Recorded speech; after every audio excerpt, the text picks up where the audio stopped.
Liège-Bastogne-Liège. Et quel bonheur et quelle...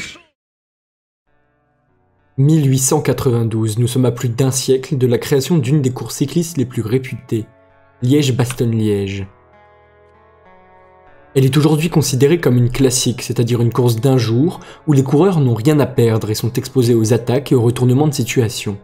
Elle est alors classée dans le calendrier World Tour, le niveau de compétition professionnelle le plus élevé. Mais alors pourquoi en parler? Pourquoi parler de cette course particulièrement? Parce qu'elle n'est pas comme les autres, elle est classée dans une catégorie encore supérieure, les monuments.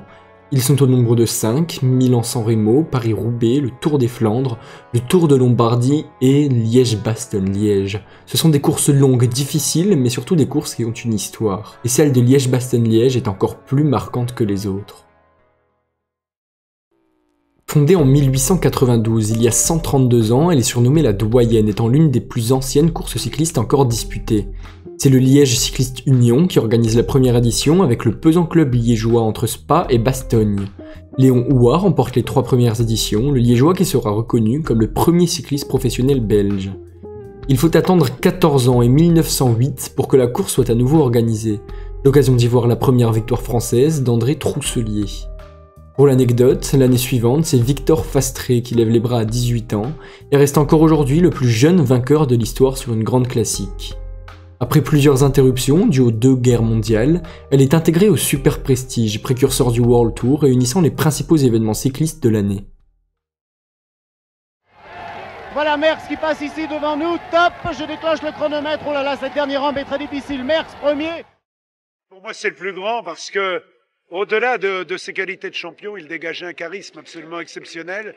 Il a gagné 7 Milan-San Remo, 5 Liège-Bastogne-Liège. Dans l'histoire du cyclisme, la fin des années 60 et 70 ont été dominées par un homme, considéré par certains comme le plus grand coureur de tous les temps, le cannibale Eddy Merckx. En 1968, encore chez Peugeot, le Belge perd au sprint derrière son compatriote Walter Godefroot. Il revient sur la course 2 ans plus tard, la même année que l'ouverture de la période la plus dominée par un coureur de l'histoire du cyclisme, l'ère Merckx. Et Liège-Bastogne-Liège n'est pas épargné par le cannibale. 69, 71, 72, 74, 75, et parmi ces victoires, une ressort particulièrement. Le 25 avril 1971, sous la neige et dans le froid, Eddy Merckx prend seul la tête de course comme à son habitude. Mais alors que la victoire lui semblait promise, il fut victime d'une terrible fatigue, certainement due aux conditions météorologiques. À 5 petits kilomètres de l'arrivée, George Pintens le rejoint. Au sprint, à la frontière de ses limites, le cannibale ne va faire qu'une bouchée de son compatriote.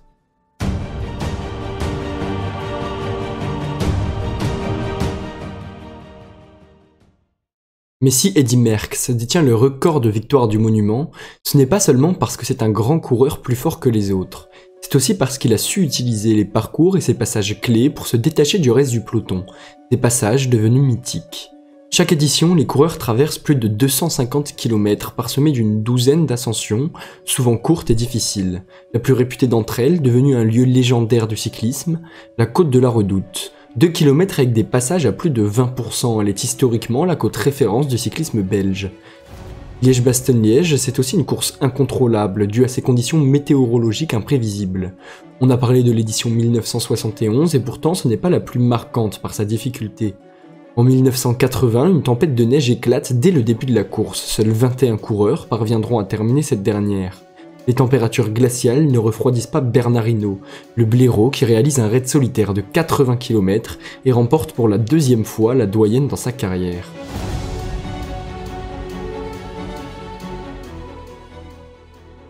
Lors de la même décennie, on notera les 4 victoires de Moreno Argentine, passant proche de l'égalisation du record du cannibale, en ayant notamment marqué l'édition 1987 avec un retour inattendu dans les derniers kilomètres.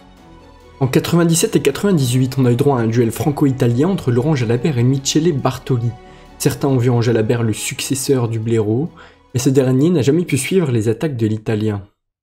Nous nous rapprochons alors des années plus récentes du cyclisme, et en bon français, on ne peut que se demander quels sont les noms qui ont fait la fierté du pays sur le monument. Un changement de parcours et l'arrivée à Anse à partir des années 90 n'a pas souri à la nation. Aucun coureur n'a pu remporter la Doyenne. Pourtant, en 2015, un jeune coureur nommé Julien Alaphilippe, plein de panache, passe tout proche mais échoue derrière un monument du cyclisme mondial, Alejandro Valverde. 5 ans plus tard, son statut a changé, il est certainement le meilleur puncher mondial et se positionne comme le grand favori de cette édition 2020. Après une attaque à 5 km du but, il lance son sprint dans un petit groupe de 5 et lève les bras, persuadé d'avoir gagné. On avait vu les 2 secondes places consécutives de Jalabert en 97 et 98, puis la jeunesse d'Alaphilippe vaincue par l'expérience de Valverde. Mais cette erreur, personne ne s'y attendait. Alors en 2021, le leader de la Quick-Step et champion du monde revient pour remporter un monument qui lui correspond si bien sur le papier. Dans la Roche aux Faucons, juge de paix de nombreuses éditions, un groupe de 5 coureurs s'exfiltre et la France pense enfin voir son vainqueur. 2 coureurs français dans le groupe des favoris, le jeune David Gaudu, qu'on n'attendait pas forcément à ce niveau, et le chouchou Julien Alaphilippe. Le sprint est lancé, c'est assuré, Alaf va remporter son Liège-Bastogne-Liège.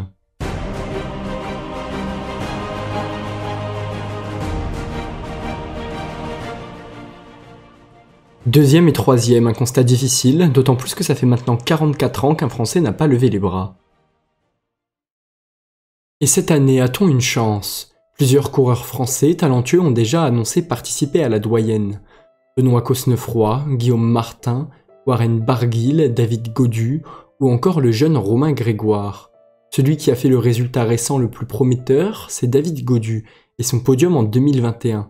Mais le Breton réalise un début de saison compliqué.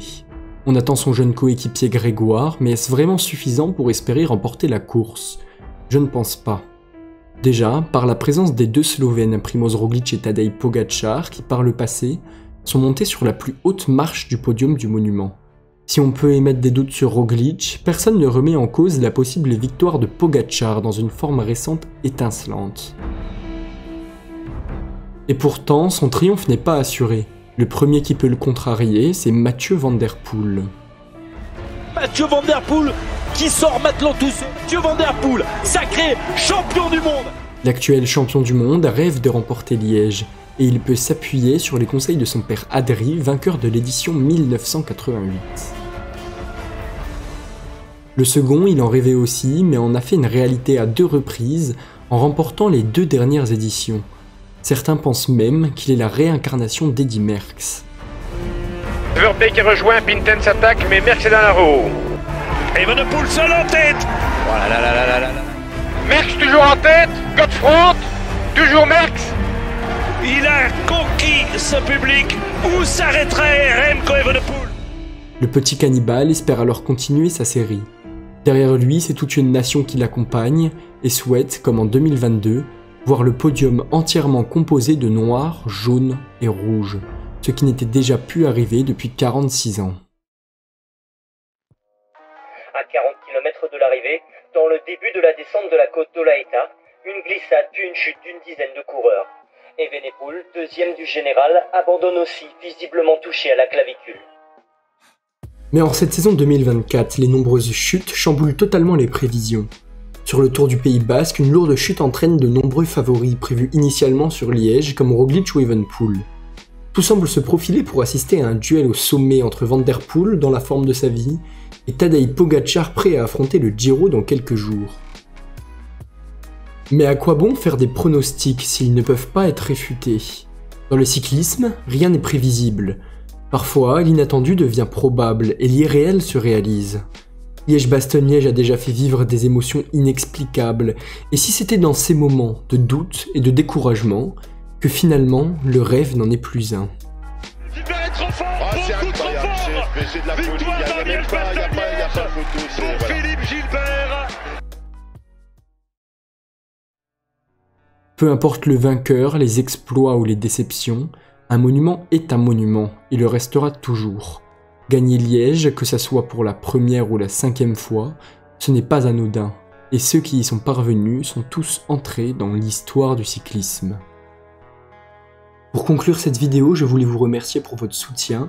Si vous appréciez la chaîne, rejoignez-moi sur mes autres réseaux, TikTok et Twitter, où je poste régulièrement des actualités cyclisme. Partagez-moi vos avis sur mon contenu ou des idées de sujets que vous aimeriez me voir traiter dans l'espace commentaire. Et si vous voulez me soutenir et que vous en avez la possibilité, allez voir mon compte Tipeee dans la description.